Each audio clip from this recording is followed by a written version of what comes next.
Welcome to Nkosi Talk Shows. Lead from within. Find your own voice.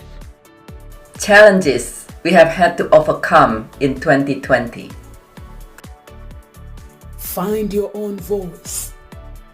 The world has become united by the unseen, knowing there are no guarantees for tomorrow. Lead from within. Find your own voice. Let the world hear your voice and be filled within. For the day has come for you to be a great leader. The time has come to break away from the pain, distraction, experience the unthinkable.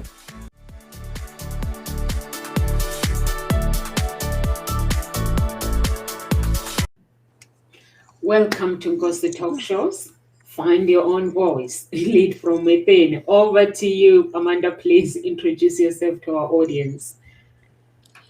My name is Amanda Cottrell. I'm the founder of Art, Mindfulness, and Creativity. I am a teacher, an author, and an illustrator, and I help people find their own unique creative capacities within themselves. And as a teacher, I'm pretty excited today because it is my last day with students before summer break. Show us your t-shirt, Amanda. Oh, Carol Anna has not seen your t-shirt. Oh, oh my gosh, yeah. I remember that joy last day of term.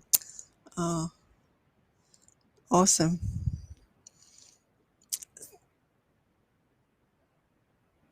Amanda.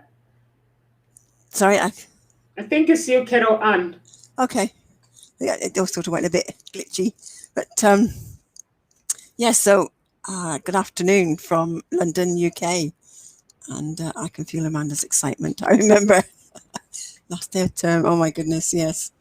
But now, as the writing facilitator, what I actually do is I support soul-driven entrepreneurs in becoming more productive with their writing by connecting them with their deeper innate ability to write.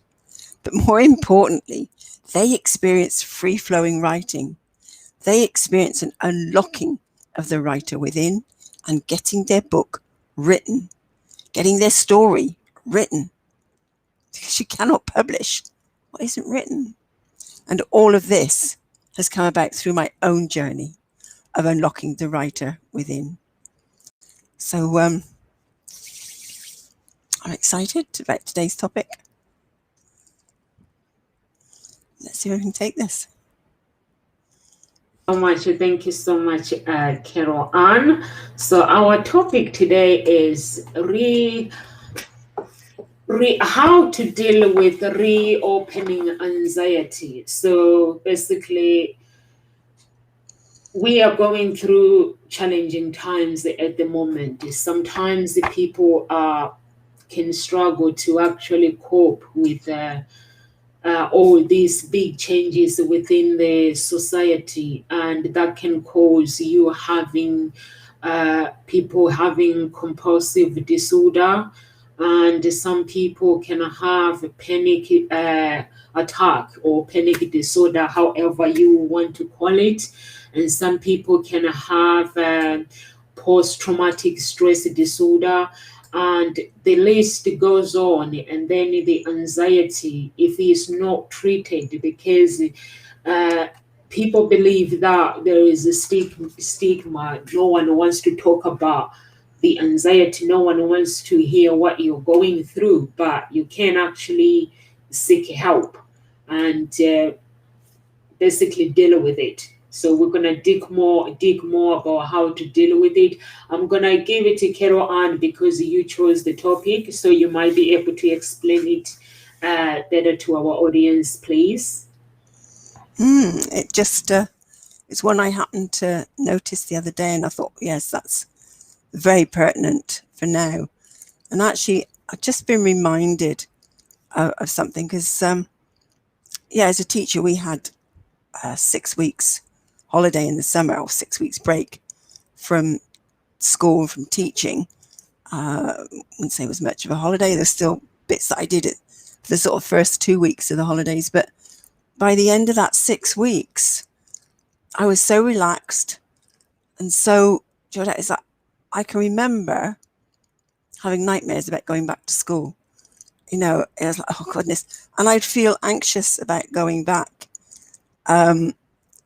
because you're just in a different world. And so, but I used to find once I stepped back in, everything clicked back into place. So that's just after a 6-week break. So, you know, I can't imagine what some people are going to be feeling after all of this time. I mean, it's well over a year. Lockdown, in and out, but to now everything's starting to reopen because you've been so cloistered, so in yourself, that I think some people have found there's a comfort in being at home. And that idea of going out and mixing again can bring up anxiety, and especially with that fear of the unknown. You know, what's being fed about this virus, and well, how do you catch it, and how does it get spread? It's like, because we just don't know. We really don't know. And so, you know, do I get close to people again or not? You know, are people, if I see them without a mask, how's that going to affect me?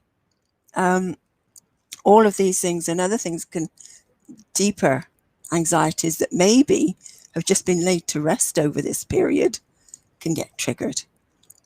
You know, who knows? So again, it's something to explore, and as you say, NOMSA, it needs to be talked about. And if you do have the anxious moments and you are worried about it, talk to somebody, acknowledge them, acknowledge those anxieties. And if you find that you can't talk to someone, maybe just write them out, but do acknowledge them, because they are real for you and they're having an impact on your health, not just your physical health, but your mental health. And it does need acknowledging. So it needs talking about, and you need to find ways of being able to deal with it and lay them to rest.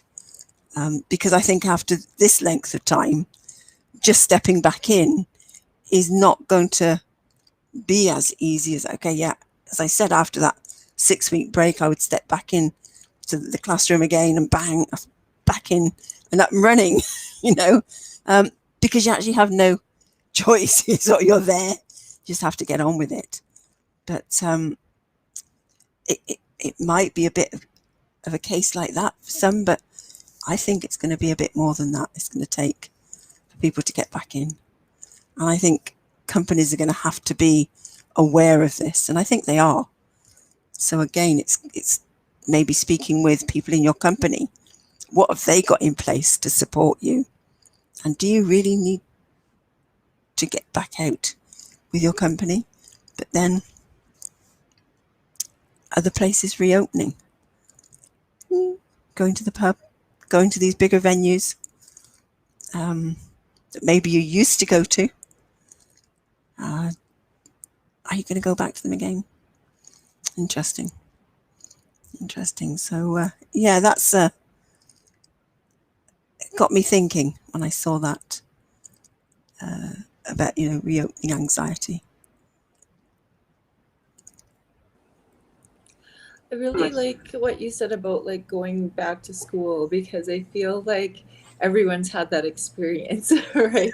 Where they felt like that going back to school, or starting at a new school, or starting like university, or even like going back as an adult to take some courses.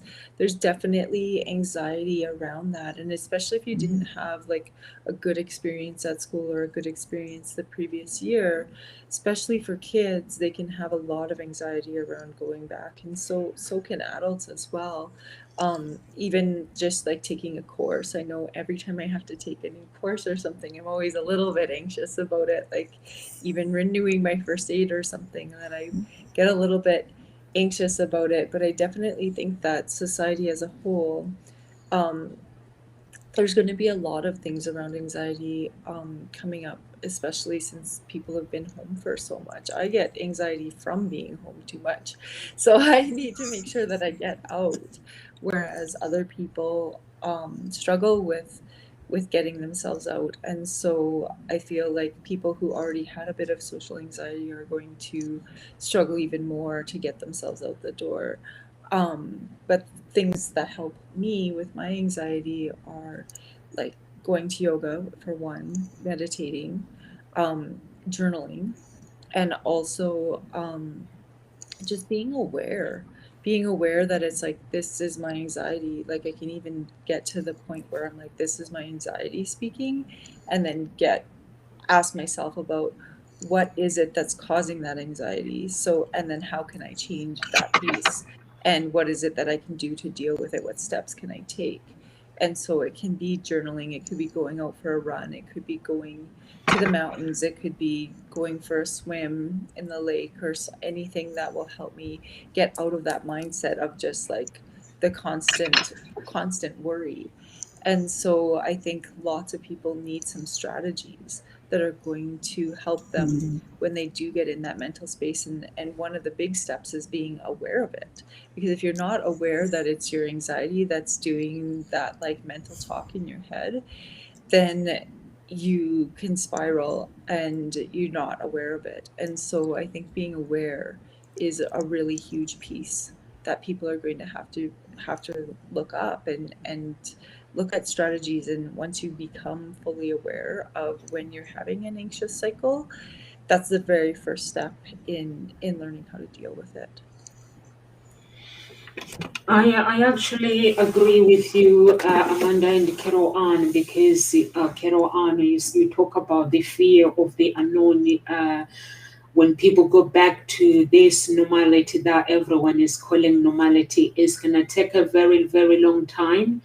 And the trust as well, people, they're going to basically have to trust that the virus is completely gone for them to take their mask off, or basically to go back to the office. There are some people that don't need to go back to the office, like my job. I can do my work anywhere I want to, or I can even hire a boat and just work as long as I've got internet.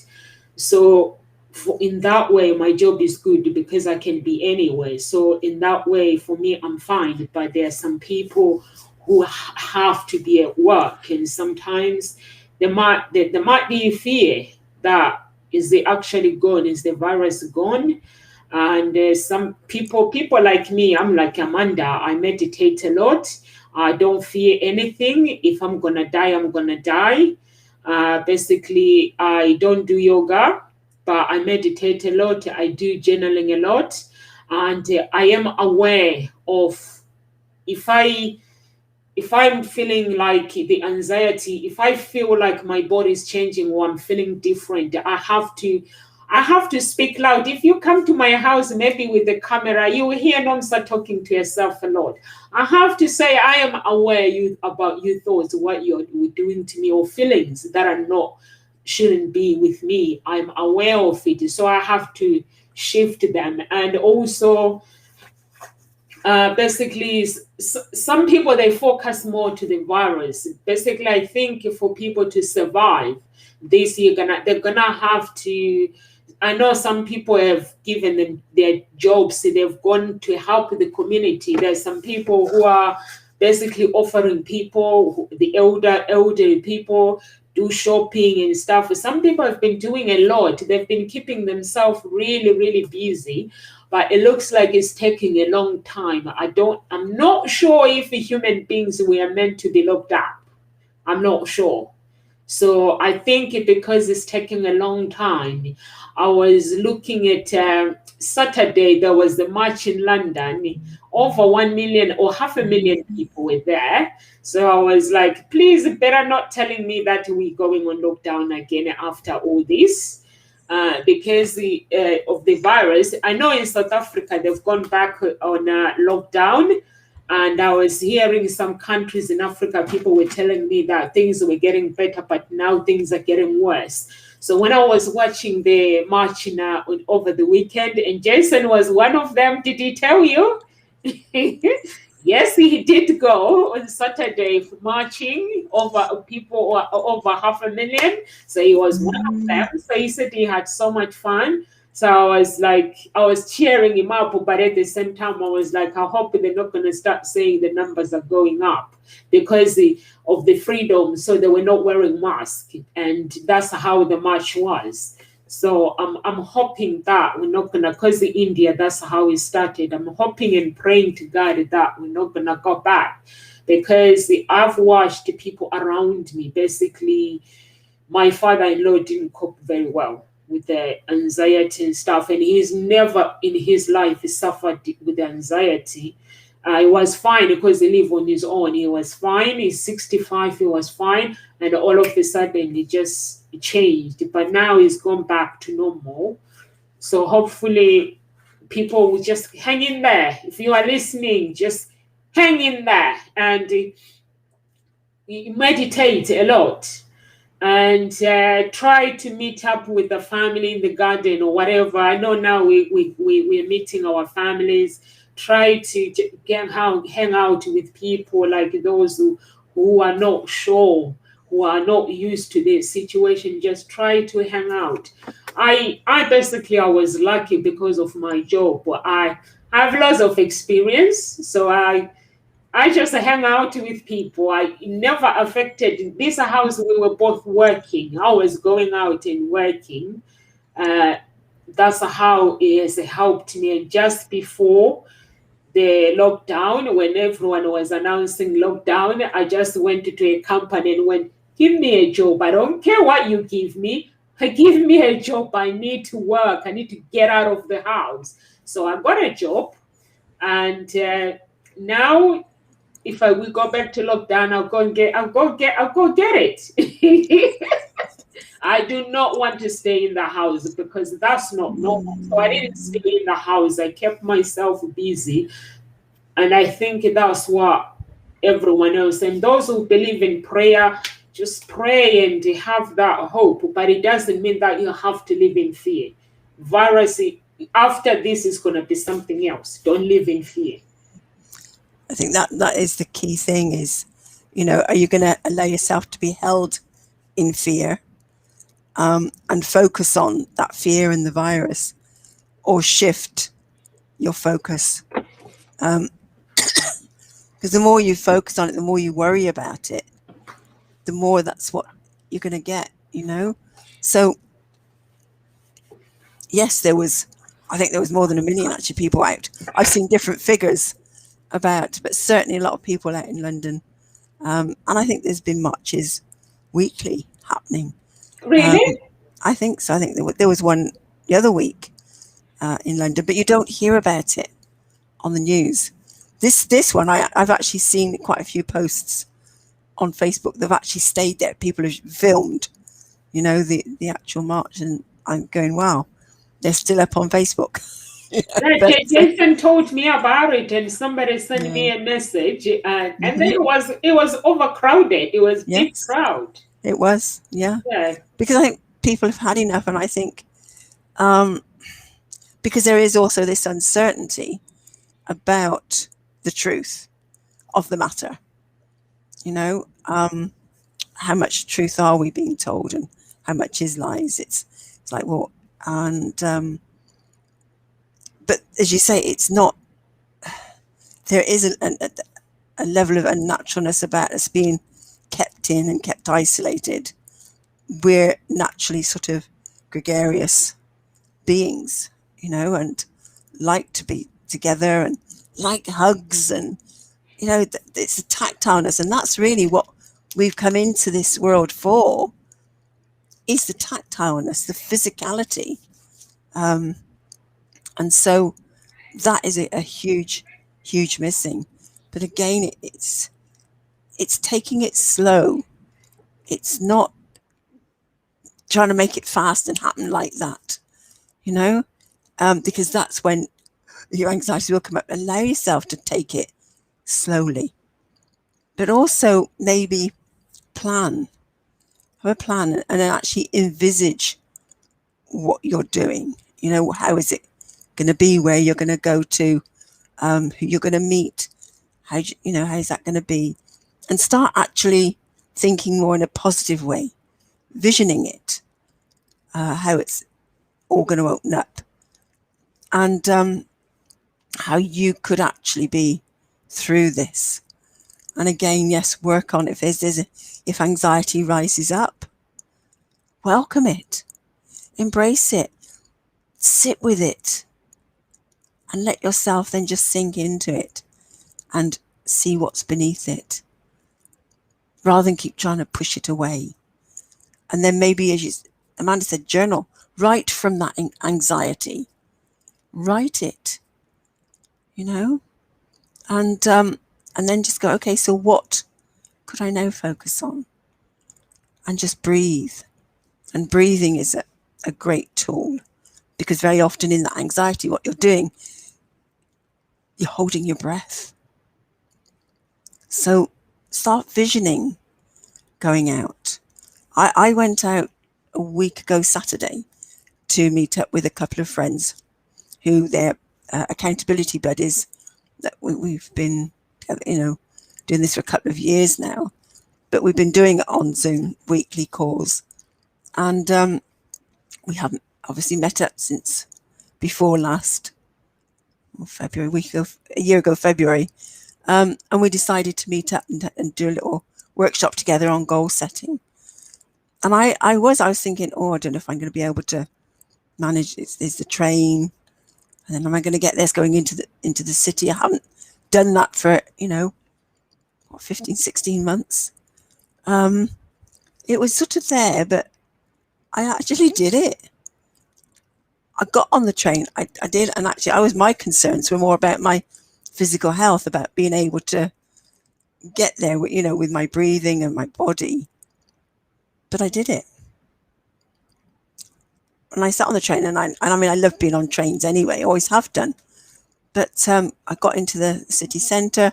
I got myself some food from Pret, which I haven't had in over 16 months. It was like, I was so delighted to sort of have turmeric latte, which I haven't had all this. Oh, I love turmeric lattes, and it's just these little things. So it was, I planned in my head how I was going to get there, where it was I was going to, refresh my memory on the route, and where I could get something to eat. And it was like, oh yes, so I had things to look forward to. And then I got to where we were getting, meeting up, and we had a great day. We were inside. We had our own room inside this, this particular venue, and it was the most exciting day I've had in a long time. I felt alive. I got there. The three of us had a great day, planning and forward focusing on our business. And I came home thinking, I did the journey. I was okay. And this is what, over a week later, I still have that buzz, that excitement, that thought. It's like this bright light, this memory in my head. So it's like, just focus on where you want to go, plan it, slowly, and work with any anxiety that's there. Because, it can happen. But the joy that you can get from it. And I know, okay, all these bigger venues are opening up. And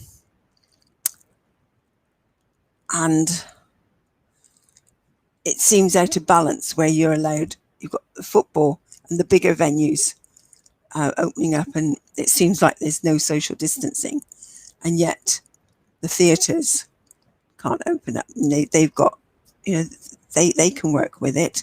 So I'm really glad to hear that certain theatres, they're going ahead. They're opening up. The Andrew Lloyd Webber, he's opening up his theatres, and it's like, yeah, good for you. Go for it. I think it's time we just took the bull by the horns and just began living our life and focusing on, let's get on with it and look to our own health, our own body's innate ability to fight disease and fight virus, and focus on boosting your own immune system. Shift your focus, because for me, that's the most important thing, is boosting and looking after my own body's immune system and being able to fight things off naturally. So that's the conversation I want to see out there more and more. I've had my vitamin D, or I've had my zinc, or I've had there's other is it pine tea or star anise tea help that they destroy the protein spike, which stops the virus hooking onto you. Little things like this. There's so much out there that can support you. Look it up. Look it up, and look at the positive things that you can do that can help. So yeah, shift focus, dance in what's possible, and create a vision of what you want to do. I think those strategies apply in like any situation. Like, for example, we were talking about going back to school or taking a course and the anxiety surrounding that. But that can happen in any situation, even like starting to date again if you haven't dated for a long time. And I'm sure, Gnomes, that you can talk to this with your business about people having anxiety around dating. And so I think too, like, that's something that you can, if you have a lot of anxiety around it, is start to plan out and start to take the first steps and have a plan on how you're going to get yourself back out there. I know, like, for me, that I have a lot of anxiety around dating sometimes. And so that can be something that I know people struggle with for sure.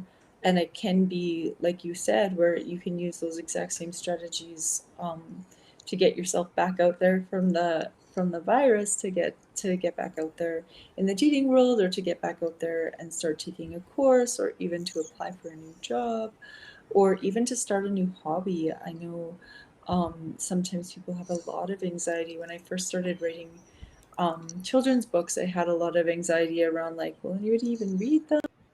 Or like, what do I do? Is this worth the time? But I think that once you start, sometimes it just is that like initial anxiety around something, and then once you start, it just kind of flows.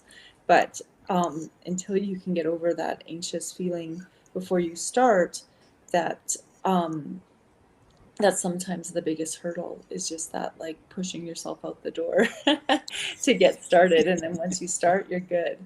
And I find that whenever I am procrastinating on something, that once I start, it's good. I just get there. When I write report cards, I always have anxiety around writing report cards, because I'm like, it's so much work and this is the worst. And then once I start, it just gets done. But I always have this anxious feeling that they're not going to get done, and I'm not going to be able to finish them on time. And they always get done, but I definitely procrastinate for getting started with them. And I think people sometimes have that procrastination. They want to do something, but they're procrastinating because they have anxiety around it, and they don't recognize that they're having an anxiety that's stopping them. And I really hope that people can figure out what that anxious feeling is, label it, and then say, okay, what's my plan going to be to get over this anxious feeling that I'm feeling? Because I think sometimes procrastination that we see in our lives has a lot to do with us being anxious about the thing that we're procrastinating on. And I think that's something that can really open people's eyes to be like, oh yeah, that's maybe why I'm procrastinating on this so much. Like, I am a total neat freak, so I don't have this problem, but like, if you had like a messy house and like you just didn't know where to start, and that, I think, is something that people, so they just keep leaving it and leaving it and leaving it and procrastinating about it because they don't know where to start. And then once they actually start, or once they actually ask a friend for help to get started, it can go really, really smoothly. But if you just like keep piling things in that closet or piling things in that room, and it just piles up and piles up and piles up, and then your anxiety gets higher and higher and higher. But I think once you start taking the first steps to overcome that and get over that procrastination, then you'll really start taking the steps that you need to take in order to get to where you'd like to be, and stop procrastinating and get over that anxiety. Nomza, I don't know if you can talk about people's anxiety with regards to dating and actually getting themselves out that door. Yeah, I think it is a big problem, like for people like who have not been into dating game for a long time, and when they go back, even right now, people find it difficult to actually go and meet someone that they don't know because of the virus. So you just basically, what they need to do is you need to work on your fear, because people are worried that if I wear a mask and go and meet someone and take off my mask, what if I like that person? Am I allowed to kiss them? Am I allowed to start that relationship during this pandemic? So there are so many questions that people ask, but I don't think we should stop doing the things that we love, doing the things that we want, like Carol Ann was saying, life must go on, like the theaters are opening. So I think it is a good idea, that because otherwise we're going to live in fear. If people keep saying we can't open this because of this, we're going to live in fear. For me, basically, I know there are some people that are questioning whether the virus is real, whether it's not real. I have not been affected by the virus, but I know I have people that are affected, their families are affected. But when I look at them, because it goes on for weeks and weeks and weeks, and sometimes they go to the hospital 3 weeks. Like one of someone that I know, her mom is in a hospital and affected by the virus. I think there was more than one member of a family who got admitted. So when I look at them, what they're going through, and then I listen to people saying it's not real. So I'm like, if you haven't first, if you have not met somebody who has gone through it, you're going to question it. But I've met people that have gone through it, and I don't like the way, basically, I don't like the way they have to go through things. Like it has to go on and on and on. And if someone gets affected with breathing, it goes on forever, family being tormented. So to me, that is real. But do we need to live in fear? No. We just need to, life must go on. Are we going to get affected? Yes, if it comes to a point where the virus is actually going up, we might have to surrender and stay at home. But if not, like the way things are stable, we might have to go out. Like myself, I go out. You'll never see me going out not wearing a mask. Honestly, even if it's hot with the people outside, I'm always with my mask because I've not been told to take off my mask. So I'm just wearing my mask. And the reason I wear a mask is I go out and hang out with somebody. And then after 3 weeks, they send me a message, oh, I've had COVID. I'm like, what? Yeah, so it makes me realize that you don't know who's got it. So when I meet people, I always make sure that I wear a mask, unless if we are going out for meal or we are going out to meet in a restaurant. Yes, I can't wear a mask in a restaurant. I take it off. But do I stop giving people hugs? Since we're allowed to give hugs, hell no. I just give hugs because I miss it. I miss it. You have no idea. The first time I gave people hugs, how it felt. It felt so good. Because sometimes you have to go, hi, how are you? So the first time when I gave my friend a hug, it was so good. So I know what you mean. Yeah. Oh, like first time I gave somebody a hug, it was like, wow, miss this, a really big hug. And they said, yeah, yeah, the same. But I think it is, it is how you deal with it and how you think about it. I can't wear a mask. I can't breathe with a mask on. So I've put one on a few times and I end up putting it off, and so I don't wear one now. But there's people out there, and I don't know. Does the mask work though? We don't know. This is the thing, we don't know, because we don't know how it's transmitted. It's like, well, it can stay on clothing, and you look at somebody and think, well, is it on your clothing? Is it on here? You could go bonkers actually worrying about where is this virus, and actually life's too short, because you can stop yourself seeing someone or stop yourself going out, and then next thing you know, that person's not around. Nothing to do with the pandemic or COVID, because maybe they got run over by a bus, maybe just something happened and they just died, and you didn't get to see them because of the fears, Well, as I said, this is something I've come to realize: life is too short. You just never know what's around the next corner. So is it better to enjoy yourself and have fun? And my belief is you'll go when your time is up anyway. However, whichever way you're meant to go, so something's going to happen. If it's your time, it's your time, and if it's not, it's not.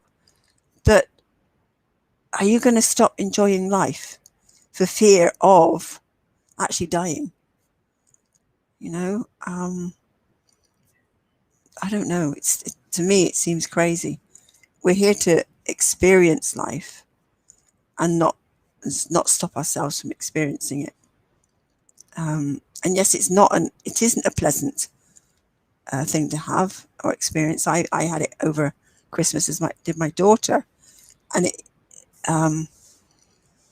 it's not pleasant. It really isn't pleasant. And my breathing went in a different way, and I've had problems with breathing for the last 4 or 5 years, and in different ways, it sort of shifted and changed. And this was different. And a few times it was like, ooh, it felt a little bit sort of scary, but I just let myself be present to it. And I think the most bizarre thing was losing my sense of taste and sense of smell. Not being able to smell eucalyptus oil, one of the most pungent oils, going, I can't smell this. And yet, the day before I'd been able to smell it. Tea tree oil, again, another very pungent smell. Can't smell that. And I just had to work with it and be with what was coming up, and just use the tools that I've got to see me through. It got close to, I remember at one point thinking, I felt like I was sliding out of here, just wanting to give up. I couldn't see any point in carrying on with my business, with my life. It just felt like I was really sliding out. It was the most bizarre experience. And then something shifted. And it's like I suddenly felt myself being more present and starting to be able to do things I couldn't do. Started to be able to smell a bit more, and taste, and help out with preparing the meals a bit more. So yeah, you just have to take each day as it comes, and I hadn't even been out. Okay, my daughter, she worked from home, but she had to go out a few times. My son-in-law, he's at work, been at work all the time. But where does it come from? Where does it come from?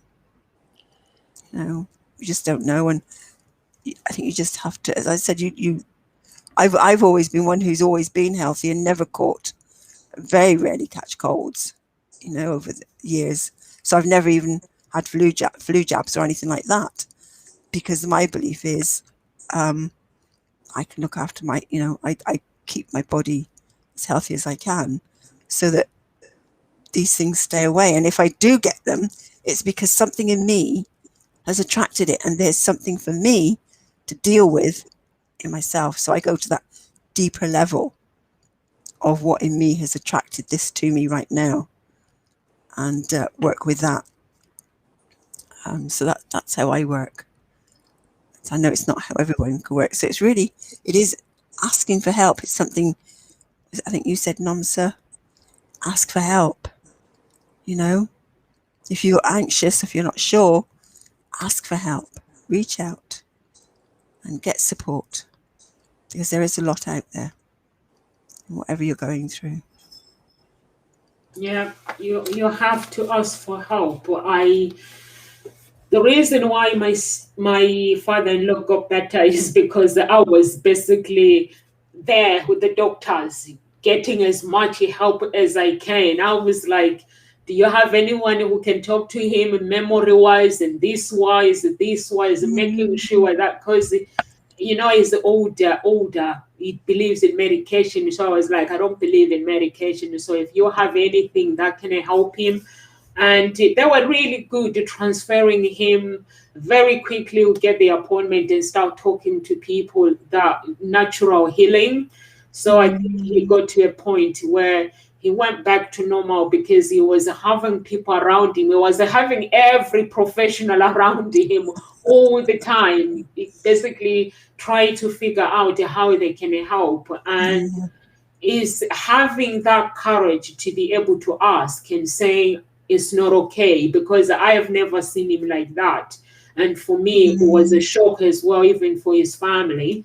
And I was like, what do we do now? Ask for help. You just have to ask. Some people, they say, you don't have to give people problems. You don't have to. They feel they don't have to. But when it comes to a situation like that, you have to ask. I remember with my divorce, I had never felt that way before, but because I wanted to be healed, so I was basically using every resource that I can to actually make sure that I'm coping with the situation, because it's a shock. Everything is a shock. That if you're not being in that situation, you're not used to it, so you have to go back. Like people, they're not used to.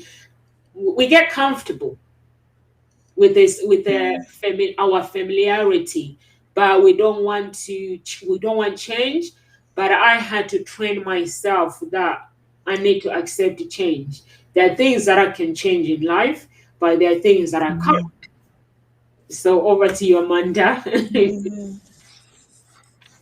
Well, as I was listening, I was just thinking about how people have anxiety for many different reasons, and anxiety can come up in so many different ways. And as an outsider or as a friend of somebody who has anxiety, you might not understand why they have anxiety. You might not understand why they're still scared to go out, or why they're scared to start dating again, or why they're scared to go back to school. And I think that one of the things that we need to do is have empathy for others, because just because your views are different than somebody else's doesn't mean that you can't try to understand their perspective.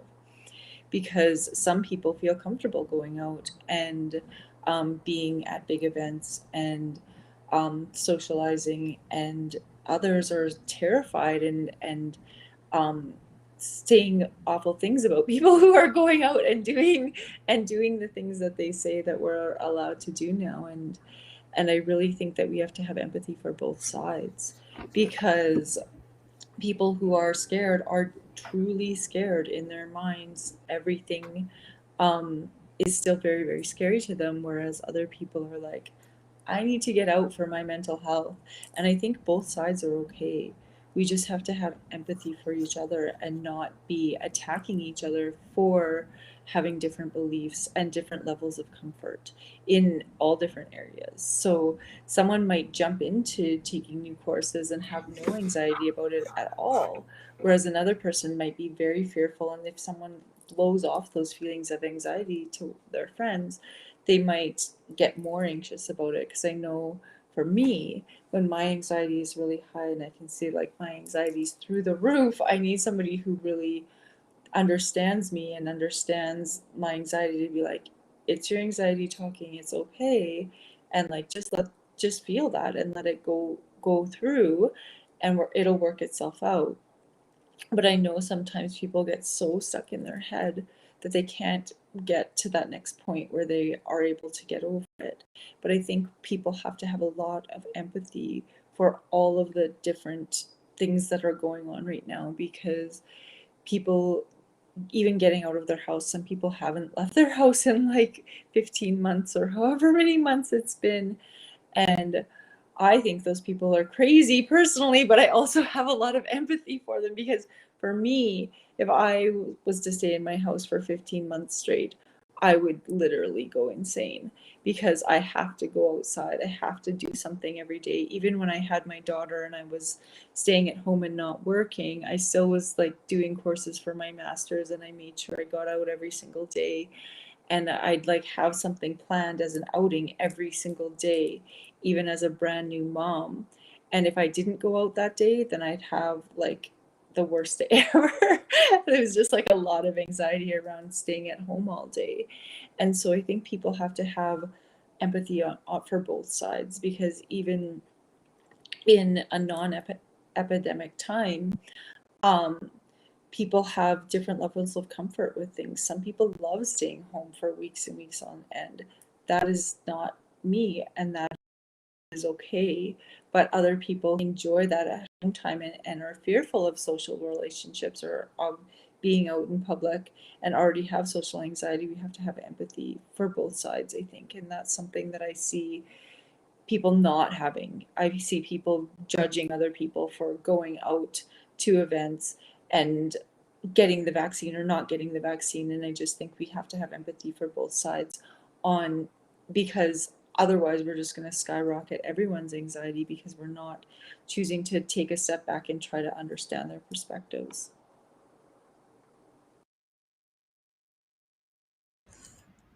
I need to be unmuted. That would help. Absolutely, Amanda. Is having that empathy and understanding both sides, and it can be difficult when you're anxious to actually see someone else's point of view, and especially if it's not in your world. It's like, well, how can somebody be that way? And I know that for me, it became really easy not to go out because I live with my daughter, my son-in-law, and grandchildren. I just slept right from the beginning of lockdown last year. I slept for 3 months solid. I just couldn't seem to be able to do anything else, and I certainly didn't go out, even as much as I thought, I ought to get out. But it's like there's something in me just went, I haven't got the energy. I can't be bothered. I just felt comfortable staying in, and I don't remember at what point I did go out, but I remember beginning of July hearing this little message in my head. It's like, time to wake up, time to wake up. And I was like, oh, okay. And then slowly, it wasn't like a snap wake up. It's sort of been gradual over time. And it was probably nearer Christmas. I ventured out in the car with my daughter, and that felt really strange. Just going out of the house, out of the front door, into the car, it felt strange. And I remember thinking, how could I get to this point? But I did. But yeah, it was nice to be in the car and just drive around again. And then I sort of ventured a few times to the local supermarket. My daughter took me, and again that felt really strange. It was like I felt like I've been away for I was going back to I don't know what, and it did feel strange. But I've gotten used to it, and I do go more often now, and I actually drive the car now when Well, quite a few months ago, I've now started doing the school run, and I really enjoy that, getting out in the car and just driving. So I sort of feel like I'm bringing myself back into some form of getting out of the house. But it's been so easy to just sit. And I think my main concern or worry was that the other week when I was going to go out to meet up my two friends was, oh, am I going to be able to get up? Of course, that's a long time. You know, it's like an hour, you get up, you get yourself ready, and then it's an hour journey. It's all that time. Whereas when you're here on the internet, you know, online, you can just tumble out of bed and get yourself ready, and you know, within 20 minutes and you're online. You haven't got to go anywhere. It's like, it's not the same. And I think it's that getting up and going where, you know, you've sunk into something that is so easy and comfortable that it's like, can I really cope with this? Can I deal with the amount of time it's going to take me to get ready to get out, as well as all maybe other anxieties that come. But yeah, it is about understanding each side and each person's way of being and how they've been through this and what their anxiety is and could be. And there's one thing that keeps nudging me just now about, as Amanda was saying, you can get stuck in it, in your anxiety. It is that catching it. And I think you said, no, it's about awareness, or both of you might have said, it is, the key is having that awareness. And I love that phrase that you said, Amanda, about no, it's your anxiety talking. It's not you talking, it's your anxiety talking. And something that's great, really helpful tool is emotional freedom technique. It's so easy to just tap, you know, on your points and go, oh, this is my anxiety talking. This is my anxiety talking. You know, my anxiety is saying this, my anxiety is saying that. It's my anxiety talking. And just tap through the points, you know, and then notice what your anxiety is now saying, or is it something else talking. So having something like tapping at your fingertips is really handy. So even if it's only one tool, maybe learn that one tool that you can utilize, because there's a lot of techniques out there. Find one for you that you like. Meditation is a great one. When you're caught up in something, being able to sort of release that emotion. There are certain, lots of tools that you can use that can help you. So find them. We're here. We've got different tools. Reach out, ask, go online. What tools can I help that will support, help me to lower that chatter, lower that anxiety, lower that fear voice, and see what comes up and see what resonates with you. Because what resonates for someone else may not resonate for you. They all work in their own way, but certain ones feel more comfortable for you. That's really the best thing you can do. It's taking charge of your own journey on this. Taking charge of your anxiety instead of allowing yourself to sink into it and it take over. Stop being a victim, be the creator, and attempt to rise above it rather than be of it. Be the observer. That's right, it's be the observer. And I think it's important to recognize too that humans aren't the only mammals or creatures with anxiety. Like other animals can have anxiety too. I was sitting here petting my cat, and I was thinking about what you were saying, and I think about, like, my cat has anxiety too because she doesn't like to be picked up. She loves to be cuddled. She loves to be she loves to come to you. She'll lay on your chest and sleep with you and do everything, but she does not like to be picked up at all.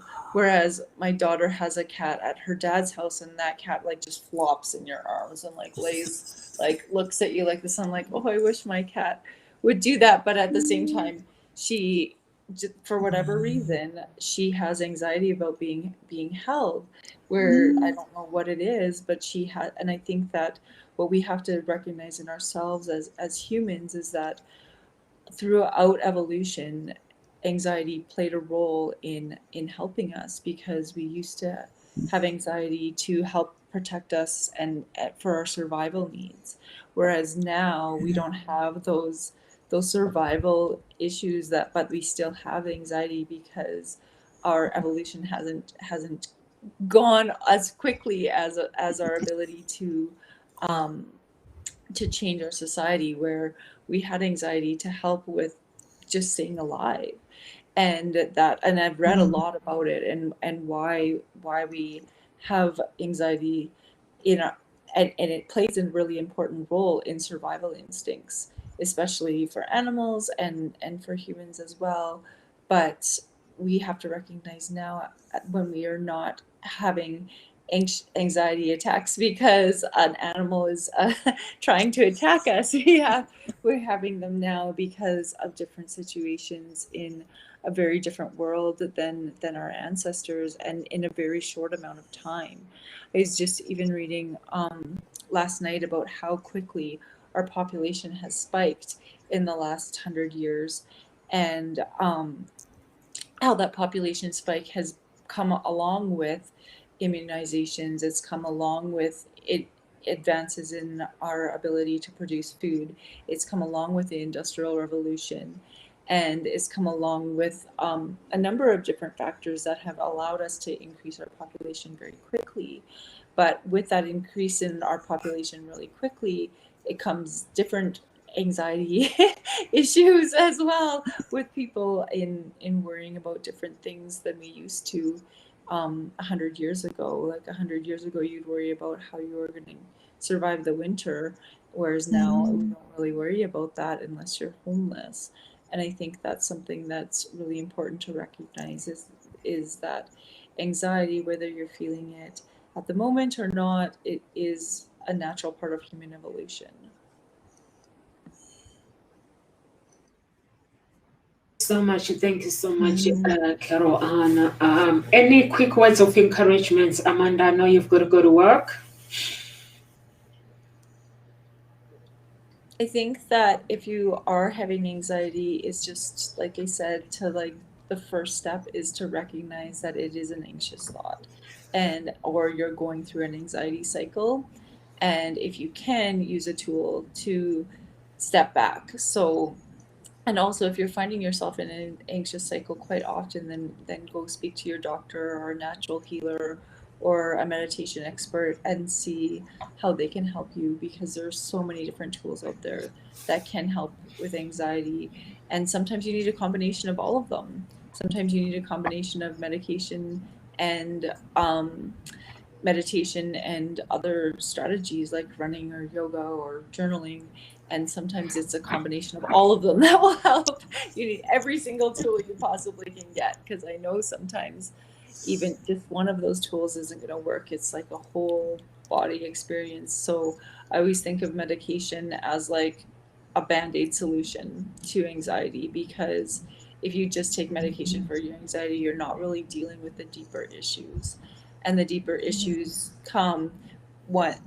rise and you're able to release them once you start using the other tools, like maybe even talking to a specialist, or journaling, or going to a spiritual healer, or a church or something, and can help you. There's so many different tools out there, and sometimes it's not just one tool. If you're like, well, I'm journaling every day and it's not helping my anxiety, well, maybe that's not the tool that's going to help you. Maybe you need a combination of multiple of them, and that's okay. And it's, I think when I started talking about my anxiety, I've had anxiety my whole life. And that's when I started to realize that so many people have it, and it's such a stigma. And then once you start talking about it, it's people realize like, oh, this is normal. It happens to everyone. And I think that's something that you have to realize too, is like anxiety is a normal part of being human. Thank you so much. Thank you so much, Amanda. Carol, any words of encouragement? Remember to breathe. Just get in touch with your body and go, oh, actually say, oh, am I breathing? And focus on breathing. And then just go, well, what actually can I control right now? And focus on what you can control. Because your anxiety is things that's out of your control. So what can you control? And then do things your way. Don't feel pushed into doing things someone else's way. If you're not comfortable with it, do things your way. Take it slowly. And also remember your own strengths. Think about, well, what am I good at? What are my strengths? And come back to the positive things, the focusing on what can you do, what can you control, and what are your strengths? And am I breathing? Yes, I'm breathing. Okay. And take some deep breaths. But really, I agree with Amanda. If one thing is, you keep over and over and over, it is a combination of things that very often help you through. So, but keep breathing. Keep breathing. Thank you so much. Thank you so much, Carol. And basically, I'm going to go with you when you say keep breathing and keep relaxing. Get enough sleep. Some people, they try to do too much at once. Get enough sleep and try to rest. And also, everybody needs some exercises. It could be yoga, meditation, whatever your beliefs. And so when you do exercises, basically it helps you to deal with the world. The world is full of ups and downs, and so you can handle it peacefully. And if you don't do any exercises, then that means your mind won't be able to handle the anxiety. And connect with people around you, connect with others. There are some groups online now. Everyone wants to do things virtually. So connect with people and connect with nature. Go outside for a walk. The birds are singing. And also try to figure out the roots. Once you know the roots of the problem, where the anxiety is coming from, you'll be able to maintain it. Because if you don't know why you're going through what you're going through, you won't be able to maintain it. But if you know where the anxiety is coming from, is it because of lockdown? Is it because of this? Then you'll be able to maintain the stress and live the life that you should be living. So thank you so much. We're here Monday to Friday at Ngozi Talk Show, 1 p.m. UK time. And if you want to connect with the speakers, go to our page and connect with whoever speaker you would like to connect with. And God bless you. Live with grace. And if you are listening to this message later on, please press some heart button and share it with your friends. Bye, everyone.